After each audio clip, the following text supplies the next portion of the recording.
Well, thank you very much. It's a beautiful Sunday in Scotland, and we thought we could cut things short and certainly travel distance, right, by having our meeting here. So we discussed options, and it's an honor to have the President of the European Union with us. Ursula's been really done a terrific job for them, not for us, but she's done a great job for them.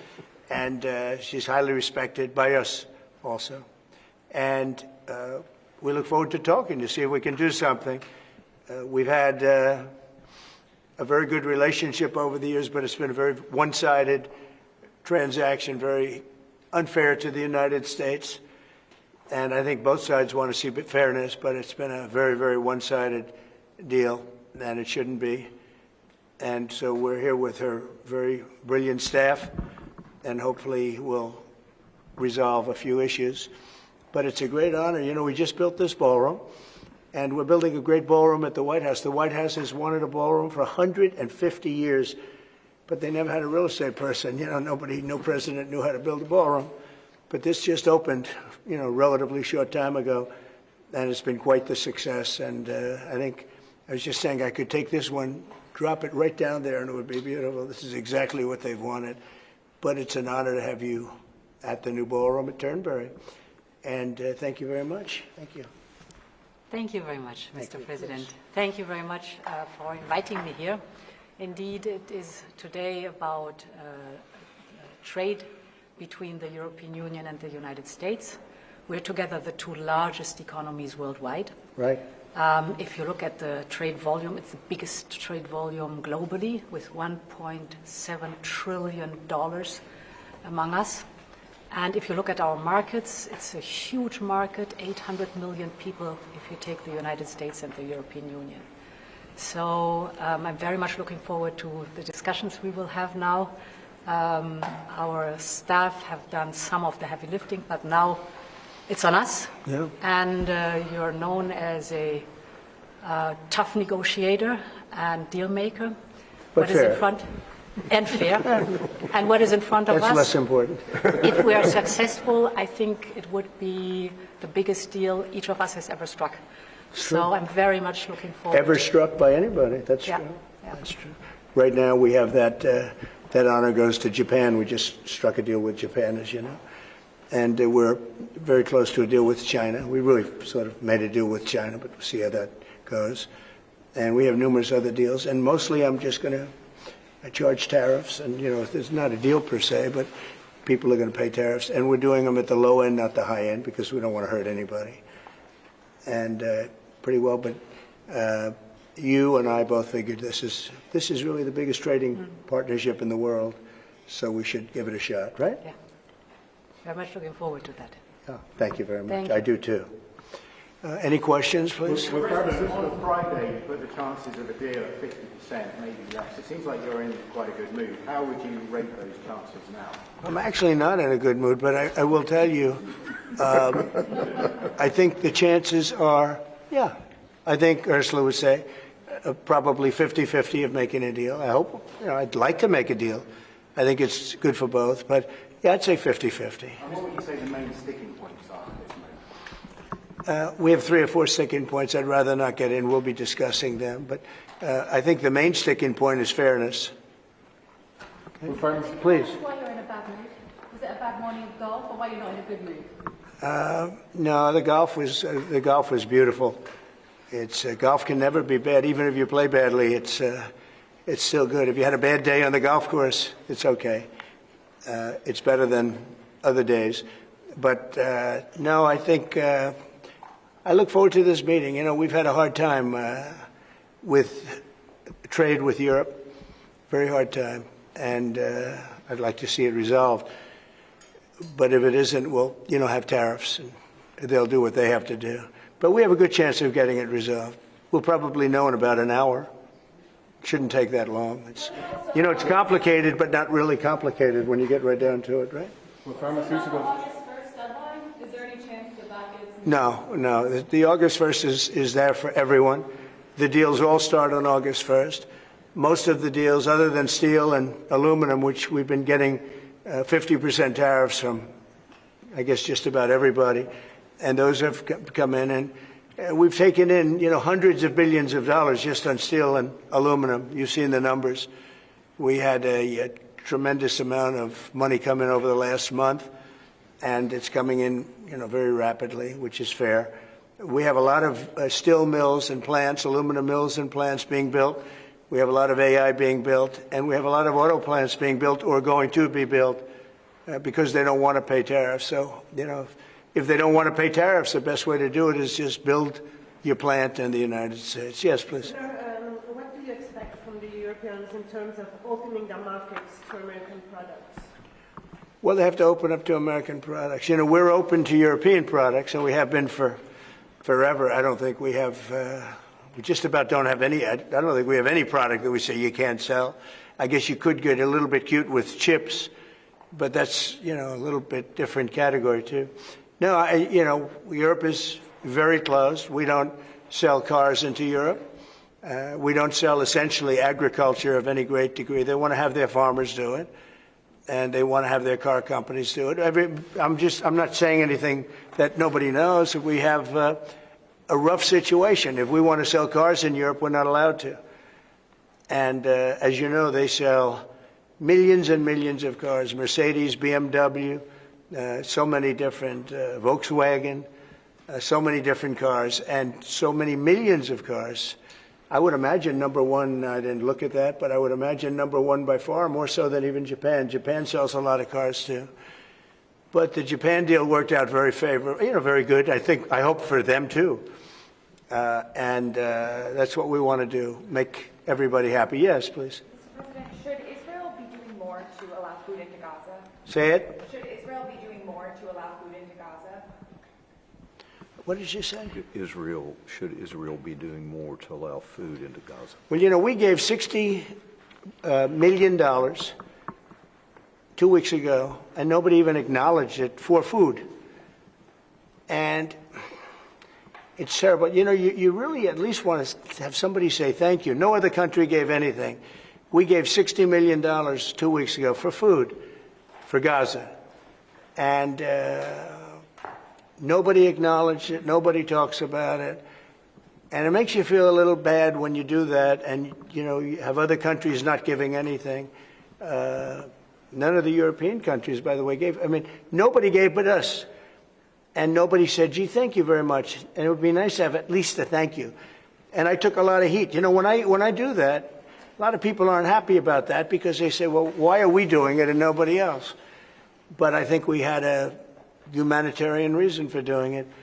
What's going to happen? I don't know. I can tell you that Hamas, as I said would happen, at the end, we've gotten back a lot of hostages, a tremendous number of hostages, most of them. Now we have dead hostages, and the mothers want them back, and we have 20 people approximately, but that are living. But we have a lot of bodies, and the parents want those bodies as much as they would want their child if that child were alive. I met with parents it was so sad. Sir, please get my son back. How is your son doing? Well, he's dead, but they have his body, and it's so important. It's more important. It's almost like more, but it's as important as if the child were living. These people were, they're devastated. And I said, when you get it down to a certain number, you're not going to be able to make a deal with Hamas.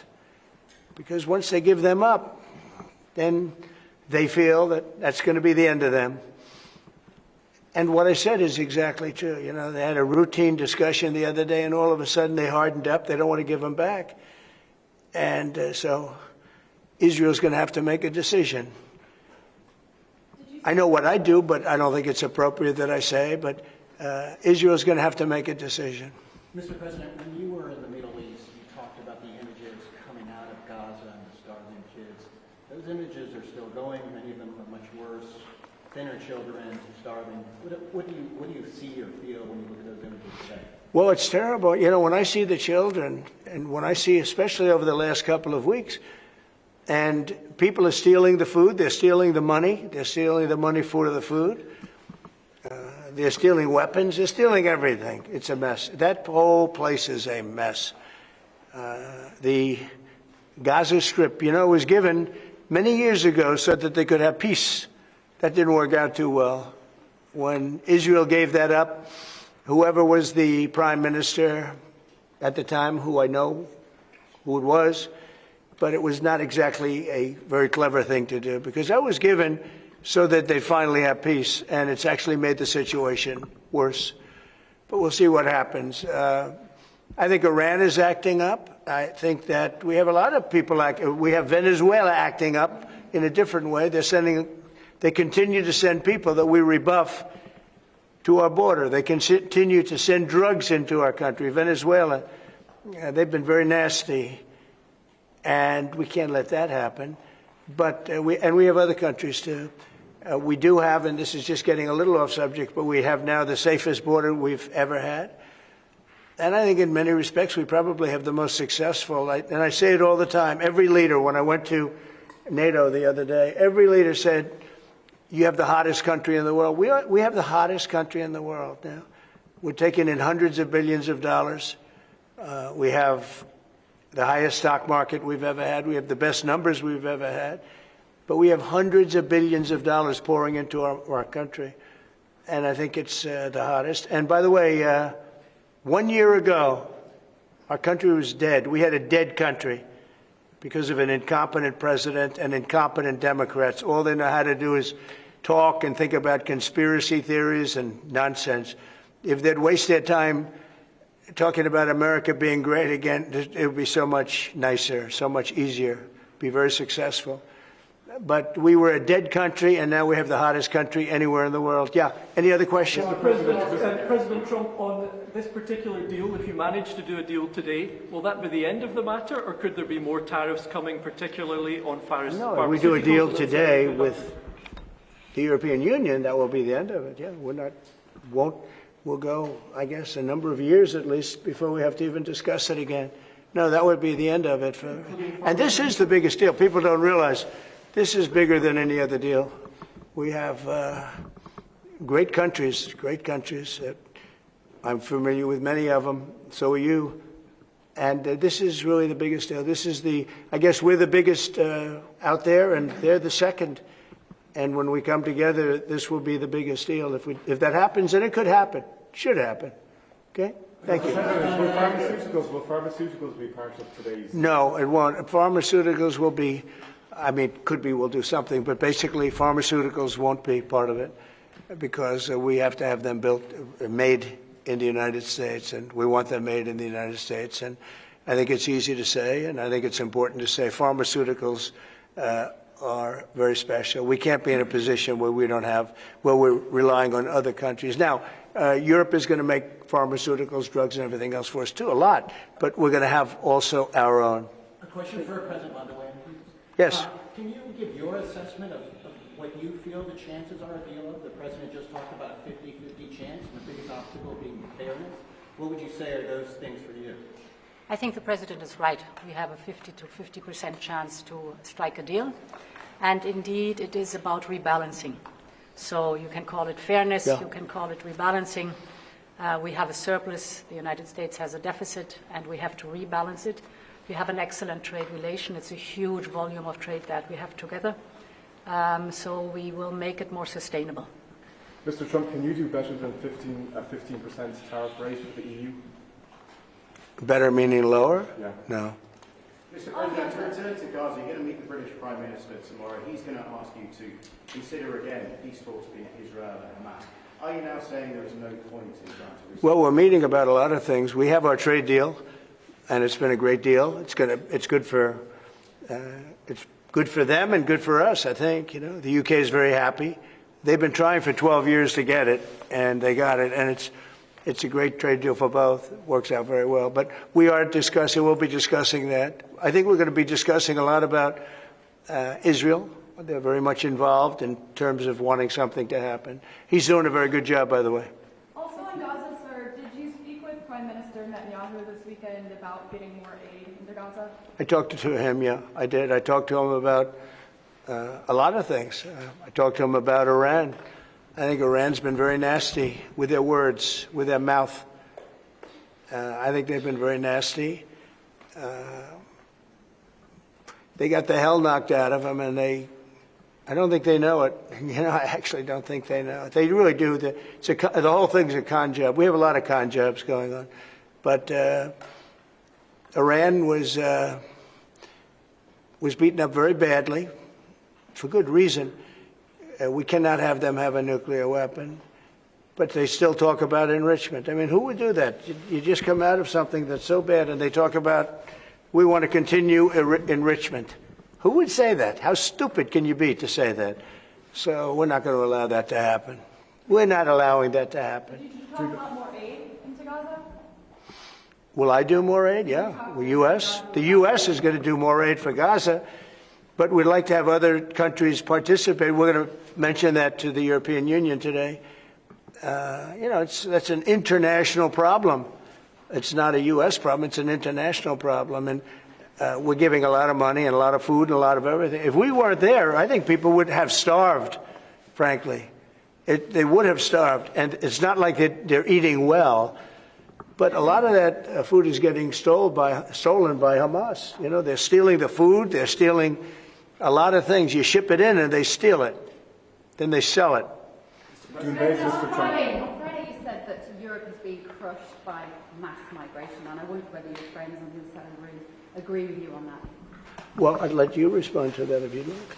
So we have been working intensively on the topic of irregular migration.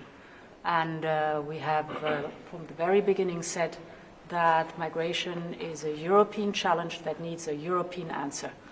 As Europeans, we will fulfill our international obligations, as we've done in the past, also in the future. But we, as Europeans, are the ones who decide who comes to the European Union and under what circumstances, and not the smugglers and traffickers. That's the principle in which we are working. Dream big. Dream big. I will say this, they did ask me when I got off the plane, immigration, Europe has a tremendous problem, and we do too, but we've sealed our borders. We have nobody coming in, and we have hundreds of thousands of people being taken out, and the bad ones first, and I think we're doing a very good job of that. But it literally registered 0 people last month. You probably saw that, nobody. And Europe has a very similar problem. I think they're going to end up in the same place. You might as well go there quicker. And the other thing I say to Europe, we will not allow a windmill to be built in the United States. They're killing us. They're killing the beauty of our scenery, our valleys, our beautiful plains. And I'm not talking about airplanes. I'm talking about beautiful plains, beautiful areas in the United States. And you look up, and you see windmills all over the place. It's a horrible thing. It's the most expensive form of energy. It's no good. They're made in China, almost all of them. When they start to rust and rot in 8 years, you can't really turn them off. You can't bury them. They won't let you bury the propellers, the props, because they're a certain type of fiber that doesn't go well with the land. That's what they say. The environmentalists say you can't bury them because the fiber doesn't go well with the land. In other words, if you bury it, it will harm our soil. The whole thing is a con job. It's very expensive. And in all fairness, Germany tried it, and wind doesn't work. You need subsidy for wind, and energy should not need subsidy. With energy, you make money. You don't lose money. But more important than that is it ruins the landscape. It kills the birds. They're noisy. You have a certain place in the Massachusetts area that over the last 20 years had 1 or 2 whales wash ashore, and over the last short period of time, they had 18, okay? Because it's driving them loco. It's driving them crazy. Now, windmills will not come. It's not going to happen in the United States, and it's very expensive, and I would love to see. Today I'm playing the best course, I think, in the world, Turnberry. Even though I own it, it's probably the best course in the world, right? And I look over the horizon and I see 9 windmills, like right at the end of the 18th. I said, isn't that a shame? What a shame. You have the same thing all over Europe in particular. You have windmills all over the place. Some of the countries prohibit it, but people ought to know that these windmills are very destructive. environmentally unsound, just the exact opposite. Because the environmentalists, they're not really environmentalists, they're political hacks. These are people that, they almost want to harm the country. But you look at these beautiful landscapes all over the, the world. Many countries have gotten smart. They will not allow it. They will not. It's the worst form of energy, the most expensive form of energy. But windmills should not be allowed. Okay. Rebalancing on Cambodia and Thailand. You spoke to leaders of those countries. I did. Are they doing enough to stop the fight? I hope so. You're talking about Cambodia and Thailand? So I had an interesting time. We're dealing with Thailand, and we do a lot of trade with Thailand and with Cambodia. And yet, I'm reading that they're killing each other, they're fighting, they're in a war. And I say, this should be an easy one for me, because I've settled with India and Pakistan, and Serbia and Kosovo was going at it, but they have for a long time, in all fairness, you know about that. And others, the Congo, and what's gone on there. That's been a horrible thing with Rwanda. That's been a horrible thing. 31 years, 7 million, 8 million people killed. Machetes all over the place. It's a terrible thing. We got that one solved. We did 5 of them. And I was saying, we have a trade deal. We were working on another. We finalized another trade deal yesterday. And I asked my people, I said, how are we doing with Cambodia and how are we doing with Thailand? And they say they're going to be coming in at some point to talk. I said, well, let's call them right now. So I called the prime ministers of each. And I said, we're not going to make a trade deal unless you settle the war. A lot of people are killed, you know that, in a short period of time. The border, they're fighting pretty like wild. And I spoke to both of the prime ministers, and I think by the time I got off, I think they want to settle now. I know they're meeting today or tomorrow, and we're going to work with them. Marco Rubio's working with them also, his people, and him. I think we're going to get that. That would be a great thing, but that would have turned out to be a bad one. And I will tell you, India and Pakistan, they were really getting ready to go at it. So getting those things settled, if I can do it, and if I can use trade to do that, it's my honor. But I had great talks with 2 very good people that they both really would like to make a deal. So we'll see what happens. Okay, how about 1 more, 2 more? Mr. President, Europe's now spending a lot more on defence thanks to you. Does that They mean are. Should they get a fairer deal on trade and exchange? Well, they're spending a lot on defense, but we're spending a lot more. And we've been very generous to NATO for many, many years. And but we had a terrific meeting with NATO. I'd love to do as well. We had a meeting where they put up 5% instead of 2%, and they're going to pay it instead of not paying, because many people didn't pay the 2% or anywhere near it, and the 2% was too low. And we're going to be sending now military equipment and other equipment to NATO, and they'll be doing what they want, but I guess for the most part working with Ukraine. But we had a fantastic meeting. I guess it's now almost 4 weeks ago. One of the best meetings they've ever had at NATO, and the spirit and the coming together was incredible. And I stood and I listened to almost 30 speeches. That was a lot. And I was really late, and I had to leave, but I didn't want to leave before those last 10 spoke, because they'd go home and they'd tell their wife, Trump left. And they were so nice to the United States. They were all mentioning the United States, and me, but they were mentioning the United States to be here. It's such an honor, et cetera. And I thought it would have been inappropriate. But I did stay. It was very hard, because I was extremely late for something else that was, pretty important. And we had a tremendous NATO meeting. I'm sure you heard that too. Yep. It was great. There's some great people that you deal with on 2 fronts, right? But you deal with on primarily the trade front. But I will tell you, they came together, and the relationship is really good. That was an interesting question, because you probably have reported it that way. It really, we came together, and they went from 2% to 5%, which nobody would have thought that was even, who would even think that? Because they didn't want to be at 2%. All of a sudden, they're 5%. And that's the right number. And so it was a great honor. I got to know the heads of those countries really very well at that meeting almost a month ago. Okay? Thank you very much, everybody. We'll let you know what's happening. Will you be visiting your Irish golf course anytime soon, Doonbeg? I will. I love Doonbeg. I'll go. It's not in the Strip, but I'll go soon. Okay? Thank you very much. Thank you.